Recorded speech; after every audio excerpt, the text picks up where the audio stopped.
अस्सलाम वालेकुम दोस्तों, उम्मीद है आप लोग सब खैरियत से होंगे। आज हम लोग अपना लेक्चर नंबर 2 सिविक्स का इल्म शहरियत क्लास 9 फेडरल पंजाब बोर्ड का डिस्कस करेंगे और जो टॉपिक्स होंगे वो इम्पोर्टेंस ऑफ सिविक्स और यूटिलिटी या एडवांटेजेस ऑफ सिविक्स होंगे, यानी कि इल्म शहरियत की अहमियत और उनके फ़वाइद। ये दोनों आज टॉपिक हम लोग डिस्कस करेंगे, लेकिन उससे पहले हम ये चेक करेंगे कि इसके प्रीवियस लेक्चर हमने क्या पढ़ा। हमने इसके प्रीवियस लेक्चर में हमने ये पढ़ा था कि सिविक्स का जो तारुफ है वो क्या है, शरीयत का तारुफ यानी कि सिविक्स का इंट्रोडक्शन। फिर कंटेंट्स ऑफ द बुक्स हमने पढ़ा, ठीक है। कंटेंट्स ऑफ द बुक्स का मतलब ये होता है कि हमारे पास कौन कौन से चैप्टर है जो हम लोग डिस्कस करेंगे इन फ्यूचर।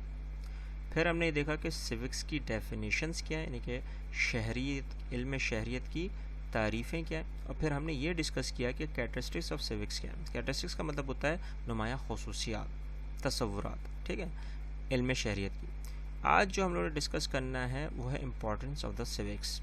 अच्छा, इम्पॉर्टेंस का मतलब इल्म शहरियत की अहमियत क्या हो सकती है, क्योंकि अगर आपने वो lecture, previous lecture, first lecture नहीं सुना है तो आप उसको ज़रूर सुन लें कि उसी में आपको कुछ चीज़ें तो इम्पॉर्टेंस पता चली जाएंगी, अहमियत। लेकिन अगर देखा जाए तो मैंने आपको लास्ट टाइम भी बताया था कि सिविक्स जो सबसे ज़्यादा इस सब्जेक्ट की खासियत है वो यही है कि ये प्रैक्टिकली सिस्टमेटिक स्टडी है। किसके हिसाब से?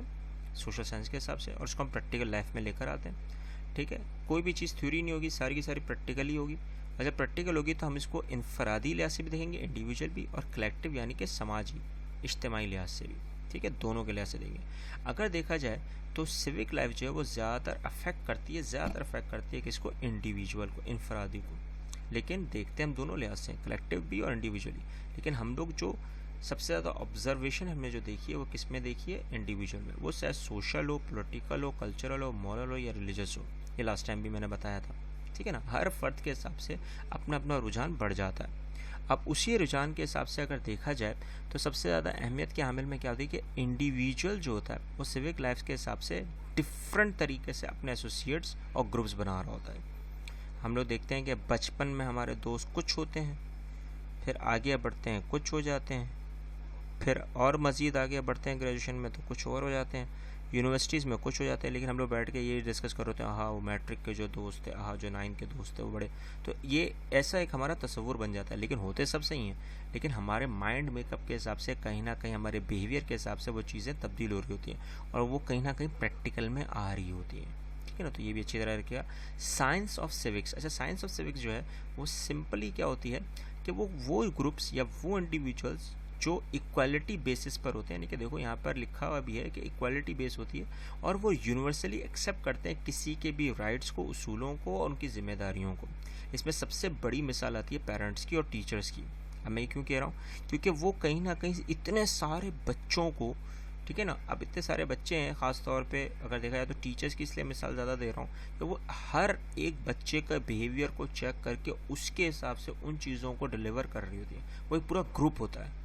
अब हो गया कलेक्टिव हो गया ना। अब वो एक बच्चे के हिसाब से इंडिविजुअल देखा जाए तो बाद में पेरेंट टीचर मीटिंग होती है, तो पेरेंट्स भी देख रहे होते हैं। ये बहुत सारी चीज़ें होती हैं। देखो ये वो चीज़ें जो हमने डिस्कस करनी है सिविक्स में। ये एक कोई इतने आसान काम नहीं है।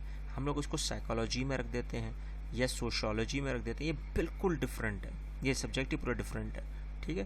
तो इसमें ज़रा देखिएगा, ये उनको कंपेयर नहीं करिएगा। सोशोलॉजी पूरा थ्योरेटिकल सब्जेक्ट है, साइकोलॉजी भी थ्योरेटिकल है, मगर उसको प्रैक्टिकल में लाने की कोशिश करते हैं, लोगों को ज़बरदस्ती लाने की कोशिश करते हैं, जबकि सिविक्स में हम चीज़ों को चेक कर रहे होते हैं, ठीक है। तो ये बहुत बड़ी बात है, ठीक है। तो ये ज़रा ध्यान रखिएगा। इसी तरह सोशल प्रोग्रेस, अब जितना सोसाइटी में आगे तरक्कियाँ होती चली जाती हैं उसको भी हम लोग चेक कर रहे होते हैं, ठीक है। प्लस सबसे अहम बात, कहीं ना कहीं इनफरादी लिहाज से जब हम लोग अपनी ड्यूटीज़ की बात करते हैं तो वो एक की बात नहीं करेंगे, वो सबकी मिला के बात करते हैं। जैसे सोशल वेलफेयर ऑर्गेनाइजेशंस, जैसे पाकिस्तान में आप देख लें तो ईदी है, सैलानी है, जेडीसी है, एक मिसाल दे रहा हूँ मैं आपको, ठीक है। तो ये वो चीज़ें हैं जो सिविक्स को रखते हुए भी काम कर रही होती हैं, सिर्फ सोशोलॉजी को नहीं, सिविक्स को भी। क्यों? ये लोगों को बेनिफिट्स दे रही हैं। वो प्रैक्टिकली वो अपनी पूरी वर्कआउट करते हैं, वर्कआउट करने के बाद उन ग्रुप्स को तलाश करते हैं और ग्रुप्स को तलाश करने के बाद उन चीज़ों को पहुँचाते भी हैं, ठीक है ना। तो ये उनकी जिम्मेदारी बन जाती है। यहाँ पे देखो वर्ड आया हुआ को citizens, cooperation with the citizens, ठीक है ना। तो ये एक सबसे अहम किरदार होता है किसके हिसाब से? सिविक्स के हिसाब से। अगर आप देखें तो इसके बाद जो सबसे अहम आती है वो आता है टॉपिक क्या, यूटिलिटी, एडवांटेजेस ऑफ सिविक्स, अफादियत।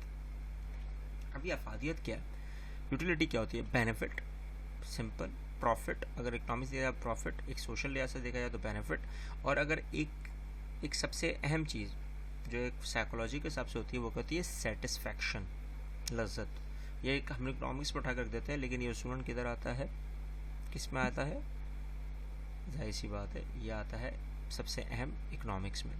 अब इकोनॉमिक्स के हिसाब से और सिविक्स के हिसाब से क्या हो जाता है, अगर आप नोट करें तो मैं लास्ट टाइम भी मैंने आपको कहा था कि हर उस बंदे की, सिविक्स जो हमें सिखाता है वो क्या सिखाता है कि वो लोगों की या शहरियों के हिसाब से कहीं ना कहीं माशरे को बहुत ही ज़्यादा तंदुरुस्तमंद और महफूज बनाने का किरदार अदा करता है सिविक्स। ये सही बात है, क्योंकि आप बिहेवियर टू बिहेवियर चेक कर रहे होते हैं तो लोगों के साथ बहुत ज़्यादा अहमियत तामिल बन जाता है। इसी तरह सिटीजन्स के हिसाब से, मैं सिर्फ शहरियों की बात कर रहा हूँ, मैं देहातों की बात नहीं कर रहा हूँ, ये पूरा सब्जेक्ट शहरियों के हिसाब से, ठीक है ना। तो शहर में बहुत डिफरेंट तरीके के लोग मिलते हैं, बहुत, चाहे वो रिलीजियस हो, पॉलिटिकल, सोशल, ये सब हिसाब से मैं आपको बता रहा हूँ, ठीक है। अब इसी के हिसाब से अगर देखा जाए तो कॉज ऑफ डिस्ट्रक्शन भी बढ़ता है, और सोसाइटीज़ के अंदर अगर गवर्नमेंट का रुझान ना हो तो वहाँ पर आपका ये पूरा क्लैप्स हो जाता है। तो ये सबसे बड़ी बात है कि सिविक्स अहम किरदार अदा कर रही है। फिर इसमें गोल्डन प्रिंसिपल्स आते हैं, honesty, equality and social justice, ईमानदारी, बराबरी और समाजी इंसाफ। ये सबसे ज़्यादा अहमियत कहाँ मिले, सिविक्स में, क्योंकि इसमें एक चीज़ मैंने आपको शुरू में बताई, वो है rights and duties of the citizens. ये हमेशा याद रखिएगा, हमारा शहरियों का हक और उनकी जिम्मेदारियों का एहसास दिलाने के लिए सब्जेक्ट है। अब इसी के हिसाब से अगर देखा जाए तो association of organisations are the backbone of the modern societies. अब यहाँ पर जो है एसोसिएट करना, ऑर्गेनाइजेशन के साथ सबसे ज़्यादा बिहेवियर करना ही सबसे अहम किरदार होता है सिविक्स में। अब इसमें हिसाब से आप सोशल ले लें, पॉलिटिकल ले लें, इकोनॉमिकल ले लें, रिलीजियस ले लें, कोई भी ऑर्गेनाइजेशन ले लें, इसके हिसाब से आपको लोगों को फ़ायदा ही देना होता है। तभी तो यहाँ पे एक और वर्ड लिखा है, prosperity of the individual, society and government. यहीं पे प्रोग्रेस भी होती है, यानी कि डेवलपमेंट, तरक्की होती है, प्रोस्पेरिटी होती है, खुशहाली आती है, चाहे वो इनफरादी हो, माशी हो या हुकूमती हो, रियासती हो। तो ये वो तीनों चीज़ों पे अफेक्ट करती है, इसलिए सिविक्स का सबसे अहम किरदार होता है। प्लीज़ इन चीज़ों को समझिएगा। अगर आपको अभी भी इसमें कोई ना कोई डिफ़िकल्टी हुई हो या कोई ना कोई मसला हुआ हो या आपको लगता हो कि आपको कोई चीज़ समझ में नहीं आई है, तो हमें ज़रूर शेयर करें, कमेंट करें। और आपको कोई चीज़ बहुत जल्दी समझ में आ गई है तो वो भी शेयर करें और कमेंट करें, और उन लोगों तक ज़रूर पहुँचाएँ, उन बच्चों, उन लोगों तक ज़रूर पहुँचाएँ जिसको इस चैनल की ज़रूरत है, इन चीज़ों की ज़रूरत है। मिलते हैं नेक्स्ट लेक्चर में। अल्लाह हाफिज़।